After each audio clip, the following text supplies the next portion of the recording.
Howdy everyone, Madam Mateo here, coming at you with another orthopedic special test, and this one is for the shoulder. It is the shoulder flexion against resistance test. Now this test is pretty new. It came out in a paper in 2022.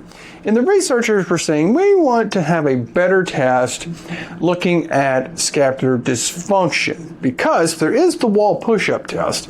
And they said, that's good because you can see that winging of the scapula, but you really can't see if there is a scapulothoracic abnormal motion because they were saying if you have like the weakness in the serratus, which is causing that abnormal motion, that you're going to have pain and impingement and like nerve issues. So they said, if we develop this test, it can look more at that dynamic stability of those scapular musculature. So with that being said, let's get into how to do it. To perform this test, you have the person standing. You're going to test it at 3 different levels here, okay? So you're first going to test it at 30 degrees, which is roughly right there. Excuse me, make sure I get that correct. You're going to do it at 60 degrees, which is up a little higher through here. And then you're going to test it at 100 degrees, which is all the way up here. So we're just going to show you how to demonstrate it here at 100 degrees. So you have them raise their arm all the way up to there. And then what you do is you apply a downward pressure at the elbow. Now what you're looking for is what goes on at the scapula. And what you are looking for a positive is if you see a translation here. So do you see any kind of rotation or elevation of that inferior part of the scapula? So if that starts to come out there when you're testing and you give that downward pressure, it is a positive. Now the research on this test is kind of interesting because it's just the original paper.